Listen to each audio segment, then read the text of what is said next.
Tu as des douleurs à la hanche, peut-être qu'on t'a diagnostiqué de l'arthrose et tu t'inquiètes. Comment vais-je gérer ça? Aujourd'hui, je vais t'expliquer, de notre point de vue, comment cela se produit et te rassurer, car tu peux vraiment agir contre la douleur et l'arthrose. Regarde, l'articulation de la hanche se trouve ici et elle est entourée de beaucoup de muscles. Mais on peut les classer et dire qu'il y a des muscles à l'avant, surtout le fléchisseur de la hanche, des muscles à l'arrière, principalement les muscles fessiers, des muscles à l'intérieur, ce sont les adducteurs, les muscles qui rapprochent la jambe, tu as peut-être déjà entendu ce nom. Et il y a des muscles à l'extérieur, le tenseur du fascia lata, c'est une bande musculaire qui part d'ici, à l'extérieur de la jambe, et descend jusqu'en bas. Et ces 4 groupes musculaires permettent à l'articulation sphéroïde une grande mobilité. L'articulation de la hanche est une articulation sphéroïde, qui peut bouger dans toutes les directions. Et au moment où tous ces muscles sont en bonne forme, c'est-à-dire lorsque les muscles à l'avant sont activés, ceux à l'arrière se relâchent, et inversement. Et si cela se passe tout autour, il y a peu de risque de problème, que ce soit de l'arthrose ou des douleurs. Mais nous restons trop assis, nous bougeons trop peu. Les muscles et les fascias deviennent de plus en plus courts, car s'ils ne sont pas étirés d'un côté à l'autre, ils gagnent en tension, se raccourcissent davantage et ne veulent plus se relâcher autant.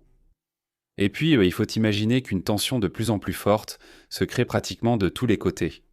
Et cette tension tire l'articulation dans la cavité, donc la tête de l'articulation dans la cavité. Et bien sûr, il y a toujours un peu d'usure dans une articulation parce que là où 2 surfaces frottent l'une contre l'autre, il y a toujours un peu de débris. Mais normalement, cela est facilement réparé par le corps grâce aux cellules souches et ainsi de suite. Seulement si ce qui est usé, ce qui s'abîme devient trop important, alors le corps finit par atteindre ses limites. En même temps, il y a bien sûr aussi des processus issus du métabolisme, une alimentation inadaptée, des processus inflammatoires dans le corps, tout cela peut être un facteur aggravant pour toute cette évolution. Mais la mécanique en elle-même offre déjà beaucoup de possibilités, car au moment où nous savons qu'il s'agit de tensions trop importantes, alors nous pouvons agir contre cela. Et le muscle qui y contribue le plus, c'est le fléchisseur de la hanche qui se raccourcit fortement en position assise. Et celui-ci exerce une traction très forte depuis l'avant. Et il provoque également une tension opposée à l'arrière, ce qui, à mon avis, fait que la principale charge se retrouve sur l'articulation de la hanche.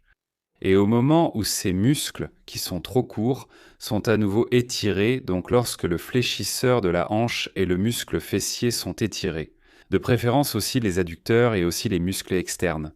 Ici, tout se détend et ce qui fonctionne déjà comme processus de réparation peut maintenant être mis en œuvre. Parce que tu connais l'avis de beaucoup de gens qui disent que l'arthrose n'est pas réversible, que le corps ne peut plus la réparer. Beaucoup de thérapeutes et de médecins donnent aussi ce genre d'avis aux patients. C'est comme un profil de pneu qui est usé. Maintenant, il faut changer le pneu. Maintenant, il vous faut une nouvelle articulation. Oui, je suis d'un tout autre avis, tout comme beaucoup d'autres qui pensent beau comme moi. C'est un exemple complètement faux, parce qu'à la différence d'un pneu, le corps a des cellules vivantes, et ces cellules peuvent se régénérer. Pourquoi observe-t-on si rarement en cas d'arthrose que de nouvelles cellules se forment et que tout ne se répare pas tout seul ? Eh bien, tout simplement parce que, imagine que cette forte tension autour de l'articulation tire la tête dans la cavité, et que le corps forme maintenant de nouvelles cellules de cartilage. Mais la tension est toujours là. Et ces petites cellules nouvelles, qui sont encore fragiles parce qu'elles viennent tout juste d'apparaître, sont aussitôt écrasées, à nouveau. Donc, il ne peut rien être réparé. D'un point de vue évolutionniste, j'explique cela par le fait que le corps n'est tout simplement pas conçu pour que nous restions assis 15 heures par jour et que nous bougions beaucoup trop peu. Donc, à mon avis, le corps n'a jamais appris au cours de l'évolution, pendant plus de 10 000 ans et même plus, cela prend autant de temps. Oui, on dit qu'au moment où nous ne bougeons pas, il y a trop de tensions qui s'accumulent, et c'est pour cela que ces processus apparaissent. Et il n'a rien pu faire contre cela. et maintenant nous sommes pris au piège. Donc au moment où l'espace articulaire est soulagé, un nouveau cartilage se forme à nouveau.